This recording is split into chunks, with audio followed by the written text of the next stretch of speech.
Bismillahirrahmanirrahim. Assalamu alaykum, hörmətli televizor görüşlər. İstiqlal xəbərlərimizi görüşünlərini qızğın qarşılayırıq. Mən Abdullah Yalqın.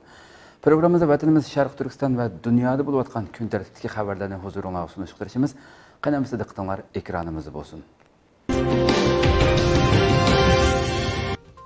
Amerika Avam Palatasida Xitoyning jinoyatlari to'g'riliq isbot anglash yig'ini o'tkazildi. 6 may Amerika Avam Palatasi Tashqi ishlar komitetida Xitoyning Sharq Turkistondagi Uyg'ur va boshqa millatlarga ijro qilayotgan jinoiy qilmishlari haqida isbot anglash yig'ini o'tkazilgan. Amerika ovozining bu vaqtdagi xabarda bildirilishicha, Amerika Avam Palatasining Tashqi ishlar komitetining o'rinlashtirishi bilan Xitoy Sharq Turkistondagi Uyg'ur va boshqa millatlarga ijro qilayotgan vahshiyliklar temasida isbot anglash yig'ini ochilgan. Tor orqali o'tkazilgan mazkur yig'inda Sharq Turkistondagi jazo lageriga 10 oy qamalib chiqqan Tursunay Ziyovuddin xonim Amerika Avam Palatasi Tashqi ishlar komitetiga tunji qatim Uyg'urlarning jazo lagerida boshdan kechirayotgan ig'ir kunlari va o'zining kechirmishlari haqida guvohlik berib, Xitoyning Sharq Turkistonda ijro qilayotgan jinoyatlarini oshkorlagan. Isbot anglash yig'iniga yana Amerika Xalqaro diniy erkinlik komitetining komissari Nuri Turkal, Dunyo Uyg'ur qurultiyi ijroiya komiteti raisi Ömer Qanat, Georgetown Universitetining tarix fanlari professori James Millward qatorliqlar qatnashgan. Tursunay xonim guvohlik so'zida jazo lageridagi muhitning intayin nachar ekanligini, hojatxonasining kamera ichida ekanligini, qamalganlarning kameralar orqali ko'rsatilganligini bayon qilgan. Uning aytishicha, Xitoy doiralari jazo lageriga qamalganlarni ideologiyalik kesili bor deb kamsitdi ekan. Xitoyning muomalasiga qarshi savol qo'yganlarni urdi ekan. Yetarlik tomoq bermay och qo'yib qiynaydi ekan. Noma'lum dorilarni majburiy yegizdi ekan. Tutqunlar yana Xitoy Kompartiyasiga sodiq bo'lishga, o'zining islom aqidasini inkor qilishga majburlandi ekan. Tursunay xonim jazo lagerining uning qalbida ig'ir jarohatlarni qoldirganligini, Xitoy gundupaylarning ayollarni oyoq osti qildiganligini, bu sababli nurg'un qiz ayollarning aqlidan adishib sarang bo'lib qolganligini, Xitoyning haqiqiy niyatining amaliyoti Sharq Turkiston xalqini qirib tugutish ekanligini, u 2018-yili 12-oyda lagerdan qo'yib berilganda Xitoy soqchilarining uningga lagerdagi ishlarni tashqi dunyoga oshkorlasang, ig'ir oqibatlarga qolasan deb tahdid solganligini bildirgan. Xitoy hukumatining ash jazo lagerida men bo'lgan vaqtimda har biri bizning hech qanday qo'limizda hech qanday narsa yo'q, ashna kamerning ichida necha soqchilar qurolliq temir uyning ichida turgan bo'lsaqmi, bizdan ular bir xil qo'rqqandek ashundaq muomala qildi, qurolliq kirib ketganlik, bizda hech nima yo'q, qo'limiz ashtaq ma'saqmi. Қазақ радиодан болғашқы мені шығып кетті, мен шығып кеткен уақытымда ашып қызларына жығылған, ебі аш яны бір қайтым есіме келді. Қаттық жығылып кеткен бір қыз бойынымға есіп, сен ел үшін қазақ болғашқы шығып кетті әлдің, біз үшін ашып өліп кеттіміз ғой, Тұрсынай біз өліп кеттіміз ғой деп. Аштақ ақырап жығылып қалған қызлар. Аштан ахуалны мына білмеймін, олар емес қалдырым білемін, алар қылшамаймын. Tursunay xonim isbot anglash yig'inida yana o'zining irqiy qirg'inchilikqa uchrayotgan Sharq Turkiston xalqining ovozi bo'lish irodasiga kelganligini, Xitoyning tahdid va bo'xtonlarining uni qo'rqitolmaydiganligini, bu guvohlik so'zlarining oxirida Amerika hukumati va xalqaro jamiyatning Uyg'urlarni irqiy qirg'inchilikdan qutuldirish uchun harakatga o'tishiga turtki bo'lishini umid qilganligini bildirgan.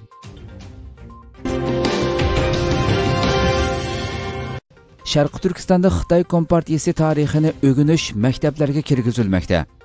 Tangritog' to'rining 6 maydagi xabarda bildirilishicha, Xitoy doiralari yaqinqi mezgillarda Sharq Turkistonda o'smirlarga qarata qizil tashviqotini texmo kuchaytgan. Xabarda aytilishicha, Xitoy Sharq Turkistonning har qaysi o'ttir boshlang'ich maktablarida qizil naqshlarni aytish, qizil hikoyalarni so'zlash, Xitoy Kompartiyasining tarixiga aloqador bilimlardan zehn sinash musobaqalarini o'tkazish, qizil tarbiya bazalarını ziyorat qilish qatorliq vositalar bilan Xitoy Kompartiyasining tarixini o'rganish tarbiyasini kuchaytgan. Maktablarda partiya darsi o'tilgandan sirt yana unsin, suratlik material va sun'iy reallik texnikasi qatorliq vositalar orqali Xitoy Kompartiyasi tarixini o'rganish, Shanxay, Yan'an qatorliq joylardagi Xitoy Kompartiyasining qurilishi va yig'inlarga aloqador o'rinlarni ziyorat qildirish qatorliq usullar qo'llanilgan. Bu yil 23-iyulda Xitoy doiralari kommunistik partiya qurilganligining 100 yilligini o'tkazdigan bo'lib, bu sababli maktablarni nuqta qilgan holda qizil tashviqotini zo'r darajada kuchaytmoqda.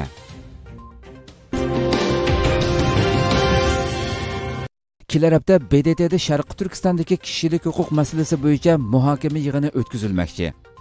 Amerika ovozining bugungi xabarida bildirilishicha, Xitoyning BDT xavfsizlik kengashida navbatchi rais bo'lishiga qaramay, kelar hafta BDTda Sharq Turkistondagi kishilik huquq masalasi bo'yicha muhokama yig'ini o'tkazish qaror qilingan.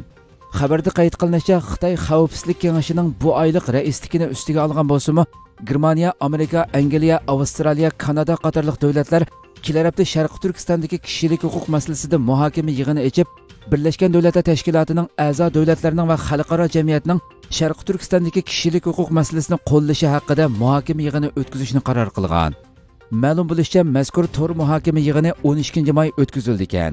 Yig'inda Amerika, Germaniya va Angliyaning bosh elchilari so'z qilgandan boshqa, kishilik huquqni ko'zitish tashkilotining ijroiya raisi Kenis Ross, xalqaro kechirim tashkilotining bosh kotibi Agnes Kalimartmi so'z qildi ekan.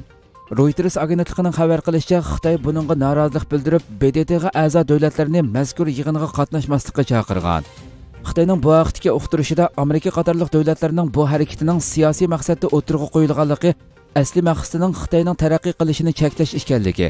Shu sababli vakillar o'mikining Xitoyga qarshi mazkur faoliyatga qatnashmasligini talab qilganligi bayon qilingan.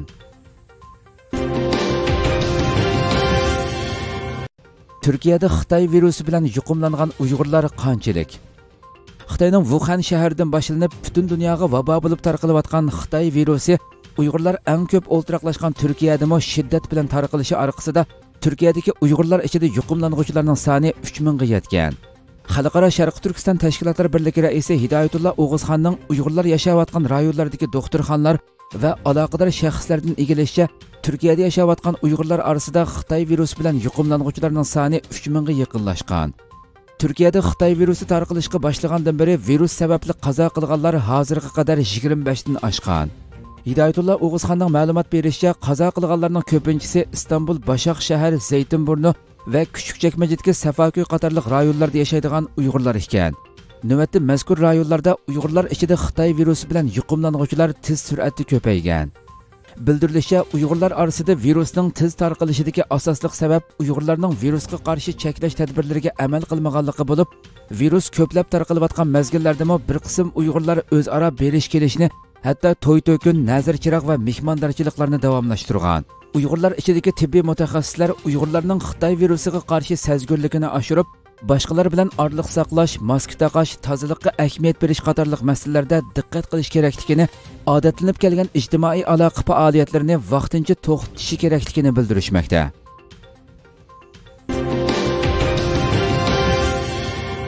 Buni boshqalar 5000dan 10.000dan qilyaptilar. Al 5000 10.000ga hech kelmaydi. Biz jamoat bilan sizlarga boya aytganda unsur qilganimiz yo'q. Biz sizlarga o'sha aqcha olib keldik. Bu aqcha bilan sizlar o'sha uyinglarda o'ngdab olib qoldi. Hamda aqchani yetishincha. Mana bu 100.000 so'm. 100.000 so'mni mana sizlarga har biringlar qaysi sizlarga kim? Qirg'izistondagi Uyg'urlar chegara to'qinishida ziyonga uchragan oilalarni yo'qladi. Yaqında Qirg'iziston bilan Tojikiston o'rtasida yuz bergan chegara to'qinishi necha o'nlagan kishilarning qazo qilishiga, nurg'unlagan kishilarning yaralanishiga va uy makonsiz qilishiga sabab bo'lgan edi. Bishkek shahriga joylashgan Madina bozoridagi bir turkum Uyg'urlar bu hafta Tursuntay hojimning boshchiligida hal so'rash hay'ati tashkillab, chegara to'qinishi yuz bergan Batken viloyatining bir yezisiga berib, o'lim yetim bo'lgan, uylari vayron bo'lgan oilalarni yo'qlagan va ularga jami 2 million so'm, taxminan 24 ming dollar naqd pul yordami tarqatib bergan. Ma'lum bo'lishicha, 28 apreldan 30 aprelgacha yuz bergan to'qinishlarda Qirg'iziston tarafdan bir bolani o'z ichiga olgan 34 Qirg'iziston fuqarosi qazo qilgan. 178 kishi o'xshamagan shaklda yaralangan. Tojikiston tarafdan 15 odam qazo qilib, 90 kishi yaralangan. Qirg'iziston tarafidan 30 mingdan ortiq kishi uy makonlarini tashlab ketishga majbur bo'lgan. Bir bölük kishilar buningdan foydalanib Qirg'iz yezilariga o't qo'yib o'tgan. Natijada 100 dan ortiq bino butunlay vayron bo'lgan.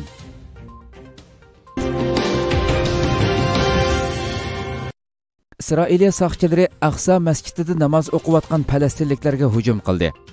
Al Jazeera to'rining xabarida bildirilishicha, Isroiliya soqchilarining Aqsa masjidida namoz o'qiyotgan Falastin xalqiga qilgan hujumi xalqaro jamiyatning ayblashiga uchragan.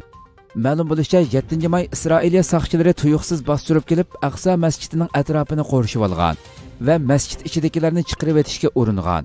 Ayni vaqtda masjidda 3000 ga yaqin falastinlik namoz o'qiyotgan bo'lib, ular masjidning eshigini taqib olgan.